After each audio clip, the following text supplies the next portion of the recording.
বন্ধুরা, দুর্দান্ত স্বাদের পালং শাক আলু দিয়ে নদীর ছোট ছোট মাছ দিয়ে রান্না আমার রেডি। খেতে কিন্তু বন্ধুরা দুর্দান্ত ছিল।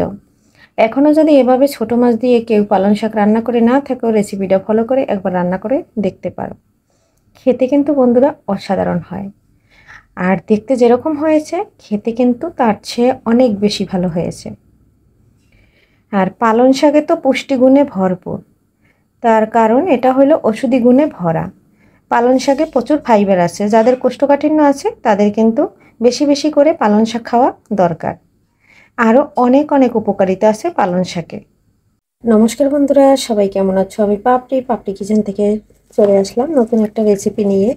দেখো বন্ধুরা, কত সুন্দর টাটকা তাজা পালং শাক নিয়ে নিয়েছি। আর পালং শাকটা কেটে ধুয়ে পরিষ্কার করে সুন্দর করে কুচি কুচি করে নিয়েছি। আর এটা কিন্তু এখন রান্না করব আলু দিয়ে। আর নিয়ে নিয়েছি কিছু দেশি মাছ, এখানে আছে পুঁটি মাছ, রয়না মাছ, কলসা মাছ, আর আছে কিছু বাইন মাছ, থুরিয়া মাছ। এগুলো দিয়েই আজকে আমি এটা রান্না করব। দেখতে থাকো বন্ধুরা কিভাবে রান্না করি। আর এই পালং শাকে কিন্তু ওষুধি গুণে একবারে ভরা, ভরপুর ওষুধি গুণ আছে। আর এটা তোমরা এখন পালং শাকটা 12 মাসই মোটামুটি পাওয়া যায়, তবে শীতের সিজনটায় বেশি পাওয়া যায়, প্রচুর পরিমাণে খাবে। পালং শাকটা যে আলু দিয়ে রান্না করব, আলুটা আমি কেটে ধুয়ে মাছ ভেজে নিয়েছি। ওর তেলের ভিতরে আলুটা ভেজে নিয়েছি অফ ক্যামেরায় বন্ধুরা, কারণ অফ ক্যামেরায় ভেজে নিয়েছি। এখন তোমাদের দেখাচ্ছি, এখন রান্না করতে চলে যাব।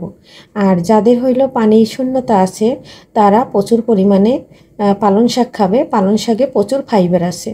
আর পালং শাকে আমাদের শরীরের কোষ্ঠকাঠিন্য দূর করে। এখানে কড়াই দিয়ে দিয়েছি, আমি কিছুটা তেল দিয়ে দিলাম। তেলের ভিতরে ফোড়ন দিয়ে দেব। ফোড়নে কিছুটা জিরা দিয়ে দিচ্ছি, একটা তেজপাতাও ছোট করে কেটে দিয়ে দিচ্ছি। এখন দিয়ে দিলাম কিছুটা কাঁচামরিচ। এটা আমি একটু ভেজে নেব।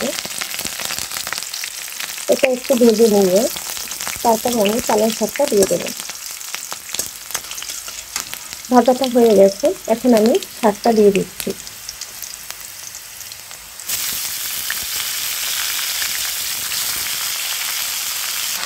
পালং শাকটা দেওয়া হয়ে গেছে, এখন আমি পরিমাণ মতন লবণ দিয়ে দিচ্ছি।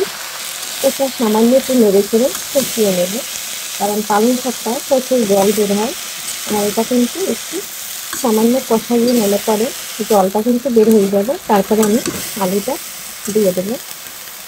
এরপরে ব্যবহার করবো পুরো মশলাগুলো। দেখো বন্ধুরা কতটা জল বের হয়েছে। আর এখন কিন্তু আমি গুঁড়া মশলাগুলো দিয়ে দেবো। আর এখানে কিন্তু আমি বন্ধুরা পালং শাকে যেহেতু আমি ঝোল রান্না করবো দেশি মাছ দিয়ে, কোনো পেঁয়াজ বা কোনো কিছু ব্যবহার করতেছি না। পরিমাণ মতো দিয়ে দেবো হলুদ। আর এখানে কিন্তু জালটা আমি হাই হিটে রেখেছি। অনেকগুলো কাঁচামরিচ দিয়েছি, তাই সামান্য একটু গুঁড়া মরিচ দিচ্ছি। আলুগুলো দিয়ে দিয়েছি। আর এটা দিয়ে কিন্তু একটু নেড়ে ছেড়ে নিচ্ছি। আর এখানে কিন্তু মোটামুটি অনেকটা মশলাই দেওয়া আছে। আর এখন কিন্তু আমি গরম জল দিয়ে দেবো, কারণ শাকটা আমি একটু মাখা মাখা রান্না করব। গরম জলটা দিয়ে দিচ্ছি।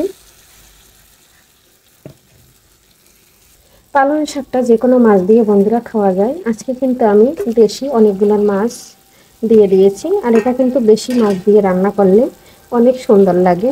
আর বড় মাছ দিয়েও রান্না করা যায়। আজকে আমি ছোট মাছ নিয়েছি, মাছটা সম্পূর্ণ দিয়ে দিয়েছি। এখন একটু নেড়ে ছেড়ে দেবো। আর এখানে আমি পালং শাকের থেকে মাছের পরিমাণটা কিন্তু অনেকটাই বেশি দিয়েছি, কারণ এটা বেশি মাছ দিয়ে রান্না করলে খেতে কিন্তু অসাধারণ লাগে।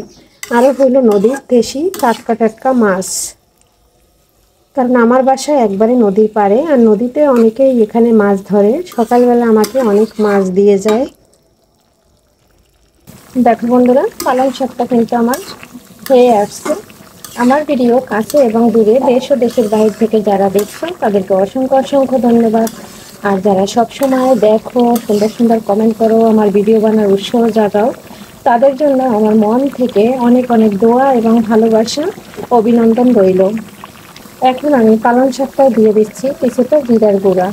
আর জিরার গুঁড়াটা দিলে সুন্দর একটা ফ্লেভার আসে। এখন দিয়ে দেবো বন্ধুরা ফ্রোজেন করে রেখেছিলাম ধনেপাতা, সেটা দিয়ে দিচ্ছি। আজকে আমার বাসায় টাটকা ধনেপাতা নাই, এর জন্য আমি যেটা ফ্রিজে রেখে দিয়েছিলাম একসাথে অনেক আম ছিল, সেটা দিয়ে কিন্তু আমি শাকটা রান্না করতেছি। আমার ভিডিও যারা এখনো দেখো কিন্তু সাবস্ক্রাইব করো নাই, যদি ভিডিওর কোনো অংশ ভালো লেগে থাকে একটু সাবস্ক্রাইব করে পাশে থেকে যেতে পারো। আর বন্ধুরা প্লিজ, আগে ভিডিও করতে করতে কথাটা ভুলে গেছি, যারাই আমার ভিডিও দেখো একটা লাইক দিয়ে সাথে থেকে যেতে পারো। তোমাদের একটা লাইকের কারণে আমি যেতে পারবো নতুন নতুন বন্ধুদের কাছে। দেখো বন্ধুরা, রান্নাটা কিন্তু আমার হয়ে গেছে, এখন কিন্তু আমি নামিয়ে নেব। দেখো বন্ধুরা, রান্নাটা কিন্তু শেষ হয়ে গেছে, নামিয়ে নিয়েছি। আজকের ভিডিও বন্ধুরা এখানেই শেষ করছি, পরবর্তীতে দেখা হবে নতুন কোনো ভিডিও নিয়ে। এ পর্যন্ত সবাই ভালো থাকো, সুস্থ থাকো, বাই বাই, টাটা।